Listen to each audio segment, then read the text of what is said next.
भाडं देऊन सुद्धा जर गुलामासारखं जगावं लागत असेल तर मित्रांनो हे शहर आपलं उरलं आहे का? आता 1 BHK चं भाडं सरासरी 15 ते 25 हजार झालंय, पण पगार अजूनही 25 ते 40 हजारच आहे. वरून डिपॉझिट कमीत कमी 4 महिन्याचं रेंट आणि जाताना स्विचबोर्ड खराब होता म्हणून 40% डिपॉझिट कापतात. ही काय घरं आहे का जिथं राहत होतो, की जेल जिथून जाताना शिक्षा भोगून निघालो? हा व्हिडिओ फक्त रडायचा नाही, ही सुरुवात आहे एका शहरासाठी, एका वर्गासाठी आणि एका सिस्टम विरोधात आवाज उठवण्यासाठी. मित्रांनो, एक सांगा ना, पुण्यात मध्यमवर्गीय माणूस राहतोय हाच आता गुन्हा झालाय का? कधी काळी शांत, सुसंस्कृत आणि परवडणारं शहर समजलं जायचं पुणे. आज अशी वेळ आली की 1 BHK साठी 20 ते 25 हजारच्या आसपास भाडं विचारताय. आणि ही साऊथ पुणे किंवा कोरेगाव पार्कची गोष्ट नाही. आता तर भोसरी, निगडी, मोशी, पिंपळे सौदागर, सांगवी, आकुर्डी, चिखली सुद्धा परवडत नाही. आणि हो, या सगळ्यात अजून एक माफिया असतो, तो म्हणजे ब्रोकर माफिया. पुण्यात आज कुठेही फ्लॅट शोधायला जा, बिना ब्रोकर कुठेच काहीच मिळत नाही. समजा तुम्हाला 1 BHK 15 हजारच्या आसपास हवा असेल तर ब्रोकर लगेच सांगतो, सर 1 महिन्याचं कमिशन लागेल, म्हणजे सरळ 15 हजार फुकट गेले. नाही म्हणाल तर घरच नाही दाखवणार. आणि गंमत अशी आहे मित्रांनो, हे सगळे एकमेकांशी जोडलेले आहेत. एक जण नको म्हटल्यावर तुम्ही दुसऱ्याकडे गेला तरी तोच रेट, तोच युनियन स्टाईल सीन. कधी कधी असं वाटतं घर शोधणं म्हणजे लग्न जुळवण्यापेक्षाही कठीण झालंय. कहाँ बैठा हूँ, किससे बात कर रहा हूँ, क्या बात कर रहा हूँ, समझ में नहीं. कंट्रोल. लोक सांगतात मी महिनाभर फिरलो, 20 घरं पाहिली, सगळी ब्रोकर कडूनच. कसं बस एक घर मिळालं, राहायला गेलो आणि काही महिन्याभरातच मालक सांगतोय, सर 2 महिन्यात घर खाली करा. काय चूक केली आम्ही? काय आम्ही भाडे करू म्हणून गुलाम आहोत का? रोज IT मध्ये काम करणारे शिक्षक, इंजिनियर, विद्यार्थी मित्र भेटतात. सगळ्यांचा एकच प्रश्न असतो, पुण्यात मिडल क्लास माणूस कसा जगायचा?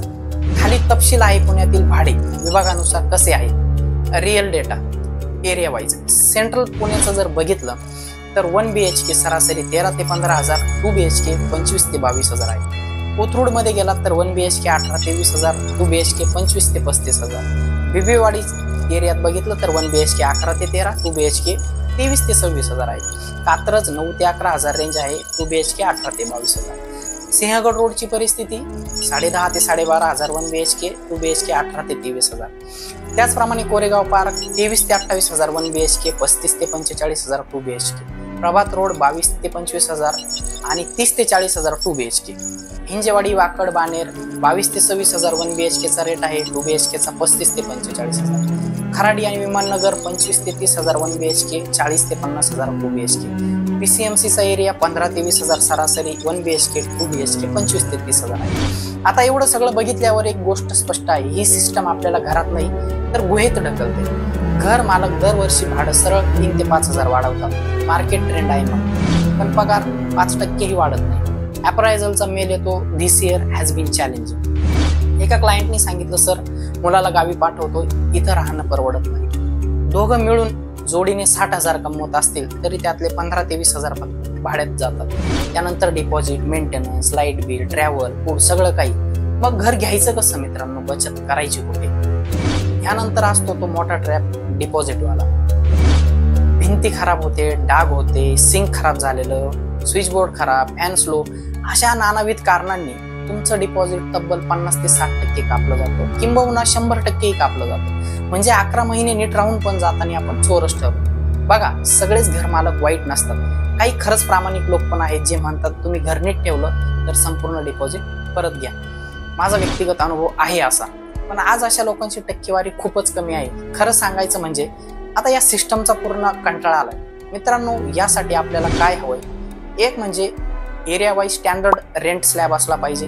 भाड्यात दरवर्षी मर्यादित वाढ असली पाहिजे. PMC आणि PCMC कडून रेंट रेग्युलेशन बोर्ड असलं पाहिजे. ब्रोकर कमिशनवर कडक नियंत्रण असलं पाहिजे आणि भाडेकरूंच्या हक्कांचं संरक्षण. बेंगलोरने सुरू केलंय, अहमदाबादला पायलट प्रोजेक्ट झालाय, पुणे पाठीमागं. आपल्याला कोणावरही बोट दाखवायचं नाही मित्रांनो. ना सगळे घरमालक वाईट असतात, ना सगळेच ब्रोकर लुटारू. कोणाचं घर ही त्याची इन्व्हेस्टमेंट असते, कोणाचा बिझनेस चालतो त्यावर. पण भाडेकरूची सुद्धा एक रियालिटी आहे ना, ती कोण समजून घेणार? स्वतःचं घर घेणं अशक्य होत चाललंय आणि भाड्याच्या घरासाठी पण ब्रोकर, डिपॉझिट, अटी शर्तींचं जंगल पार करावं लागतंय. जर मित्रांनो सिस्टम थोडी फेअर झाली तर सगळ्यांना चालणं सोपं होईल. जसं की घरमालकांनाही गोड भाडे करून मिळतील, ब्रोकरही विश्वासाने कामं करतील आणि आम्हाला घर हे सुद्धा मनासारखं मिळेल. जर मित्रांनो तुम्ही या परिस्थितीत असाल तर नक्की कमेंट करा. तुम्ही कुठं राहता, तुम्ही किती भाडं देता, तुमचं आतापर्यंत डिपॉझिट किती परत मिळालं, ब्रोकरला तुम्ही किती कमिशन दिलेलं आहे, तुमचे काय काय वाईट अनुभव आले, काही चांगले अनुभवही तुम्ही शेअर करा आणि या व्हिडिओला जास्तीत जास्त लोकांपर्यंत पोहोचवा, जेणेकरून PMC आणि PCMC पर्यंत आपली व्यथा पोहोचली पाहिजे. म्हणजे बघा मित्रांनो, शहर मोठं झालंय पण त्यात आपल्यासाठी जागा उरली आहे का? नो ब्रोकरलाही माझा हाच एक एक्सपिरियन्स आहे मित्रांनो. मी प्रीमियम सबस्क्रिप्शन घेऊन देखील काही प्रॉपर्टी त्यावर अशा लिस्टेड केलेल्या आहे जिथं ज्यावेळी ऍक्च्युअल मी व्हिजिट केली त्यावेळी माझ्या असं लक्षात आलं की ही प्रॉपर्टी तिथं ऍक्च्युअलमध्ये अस्तित्वात नाही. ॲड्रेसही सेम आहे, बिल्डिंगचं नावही सेम आहे आणि ऍक्च्युअल फ्लोअर नंबरही सेम आहे, परंतु फ्लॅट नंबर वेगळा आहे. असे बरेचसे फ्लॅट फेक लिस्टेड केले जातात ब्रोकरकडूनच आणि यात आपला सर्वसामान्य जो घर शोधतोय तो माणूस गुरफटला जातो. मी एक इंजिनियर सचिन, रियालिटी एक्सपर्ट, मनापासून तुमचं धन्यवाद देतोय आणि या स्वतःच्या शहरासाठी, स्वतःच्या शहरामध्ये घरासाठी जगत. धन्यवाद मित्रांनो. भेटूया पुन्हा पुढच्या नवीन व्हिडिओमध्ये नवीन कंटेंट सोबत. तुमच्याही काही आयडिया असतील शेअर करा, अनुभव शेअर करा. तोपर्यंत बाय बाय.